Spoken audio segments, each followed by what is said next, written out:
With threats to our nation waiting around every corner, adaptability is more important than ever. When conditions change without notice, quick strategic thinking is crucial. And with obstacles consistently impending, determination is essential in overcoming them. It's this willingness, decisiveness, and resilience that sets Marines apart. With our fighting spirit, we don't just fight battles, we win them. Marines are the constant our nation counts on to fight the unknown. And through adaptable problem solving, we do just that. Learn more at marines.com.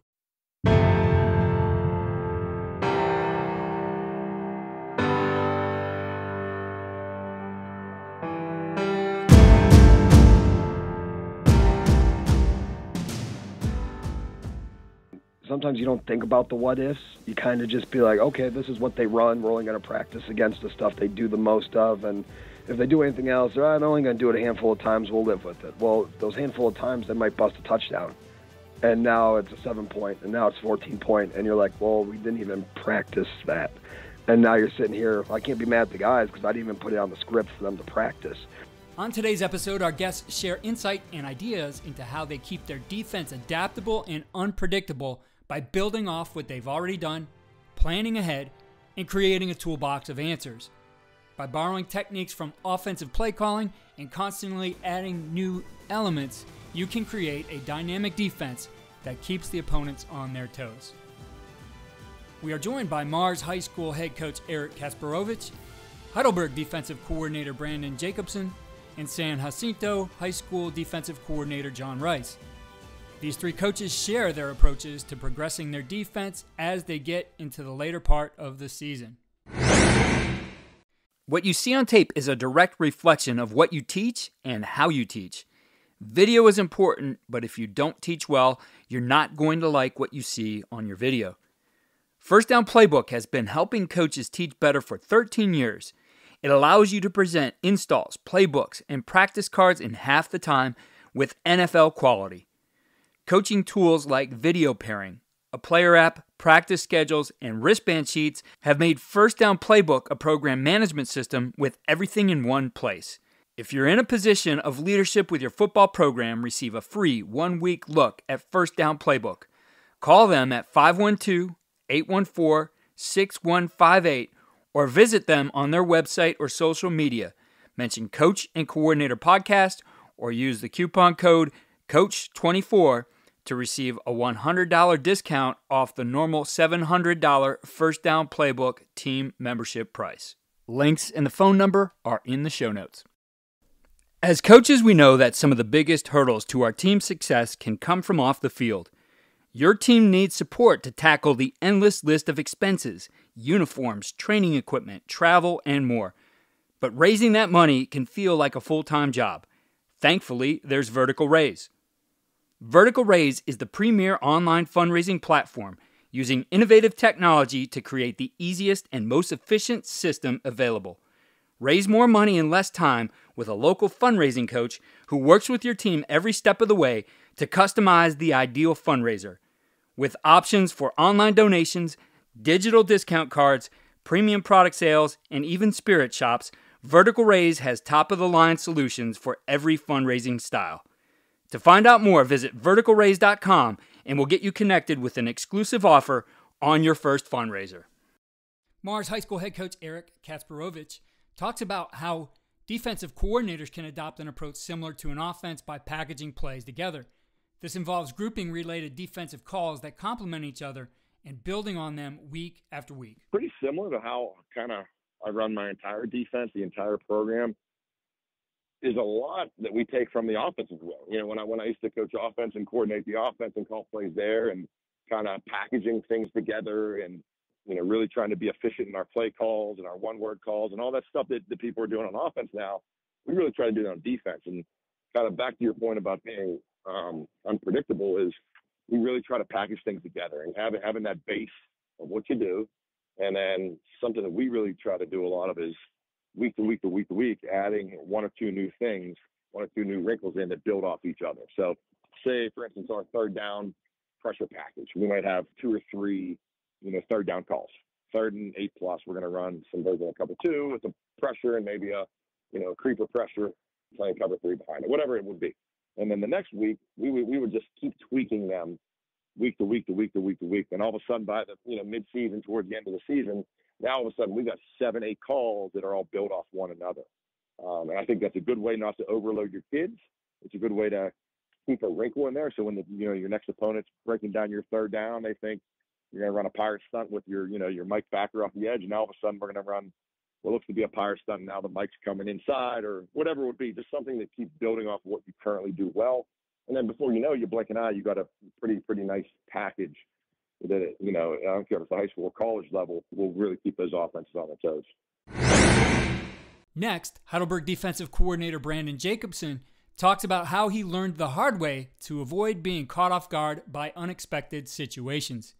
He shares how he fixed that and helps players each week with a walkthrough that prepares the defense for what-if scenarios. So this isn't something that we wait for. This is something that we're doing from the first Wednesday of practice all the way through. So basically on Wednesdays, the last team session that we're going to have is nothing but checks, adjustments, motion, formation, and kind of what ifs. It's like worst case scenarios.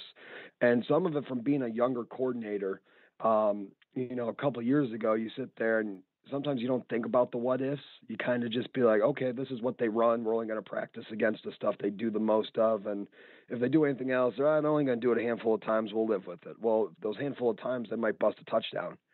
And now it's a 7-point, and now it's 14-point. And you're like, well, we didn't even practice that. And now you're sitting here, well, I can't be mad at the guys because I didn't even put it on the script for them to practice. So we got into that last Wednesday session of it's a big check and adjustment thing of what ifs. So it might be a coverage we haven't called versus formation with emotion.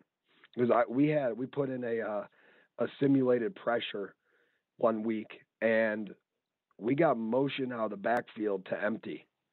We had never practiced that. So when it happened, you could see about 5 guys between linebacker and DB looking at each other. The engine upstairs was turning, but nobody knew what to do. And that's my fault because I didn't prepare them for the what ifs of what might happen.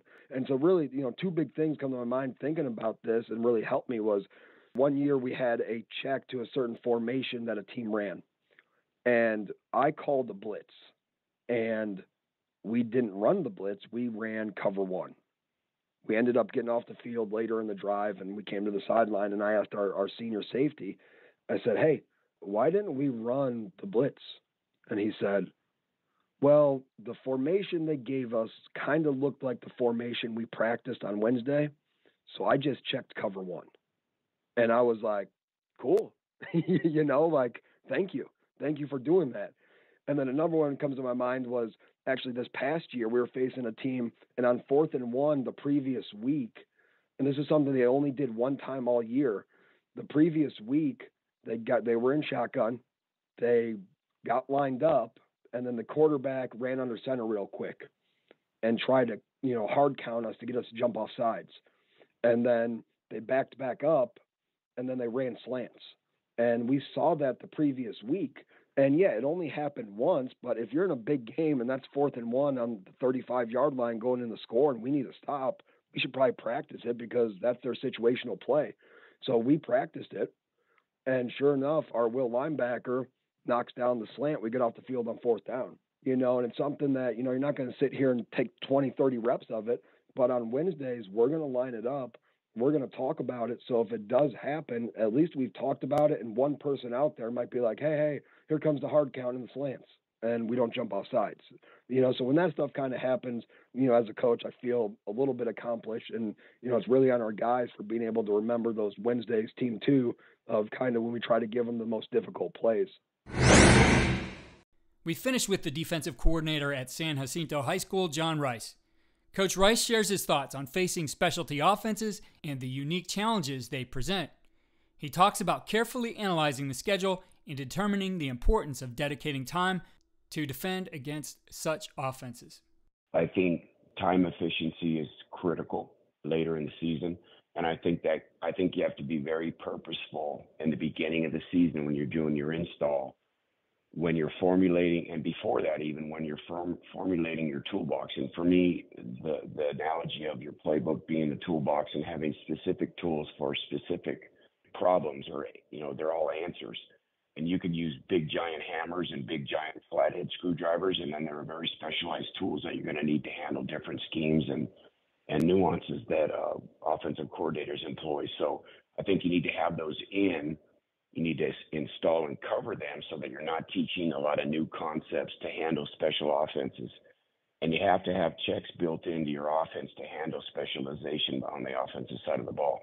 And if you're purposeful in doing that, your kids will have some prior knowledge and say, I remember this. Now we're going to employ, that check or that technique or scheme. In looking at maybe later in the season, you might now be facing what we could call a specialty offense. I mean, the offense you don't see a lot. Maybe in your conference it's the wing T, maybe it's the flex bone. Maybe it's, now with big personnel coming back into the game, the I formation. So how do you approach, again, looking at what you have in so far, using what you've talked about this season in terms of, the same as type of teaching to be able to defend those kinds of specialty offenses? Great question. And I think you need to go back again to the off season or the beginning of the year, look at your schedule, know what you're going to face as much as possible based on what they run as a base, and then make a decision. There are only so many hours in each practice, so many hours in a week to prepare, and then you have to do a cost analysis. How much time is it worth when you prepare for a specialization offense versus what you have to get done? And are you willing to spend a lot of expensive time on one scheme to defend when you may be better served just making through the season and getting into the playoffs? Now, of course, if you're in the playoffs, then you need to make sure that you do everything you can. But there are late season games that are more important than others. I think it's relative to looking at your schedule and planning out when you need to introduce those concepts against those offenses that are down the road. I don't think you can do stuff on a Monday when you haven't worked at all against wing T or double wing. I think you need to plan on that and cover that a little bit during the summer and the early weeks of your install periods in summer camp and fall. By planning ahead and gradually introducing the necessary adjustments, you can equip your defense to handle all situations and offensive schemes effectively in the late season. Their advice on having an approach that handles the what-if scenarios and planning slightly ahead of your schedule will pay off in the late season must-win games. Be sure to go to coachingcoordinator.com to sign up for a weekly tip sheet and a catalog of season episodes. Keep tuning in as we take you all the way through the season with ideas you can implement to help your team.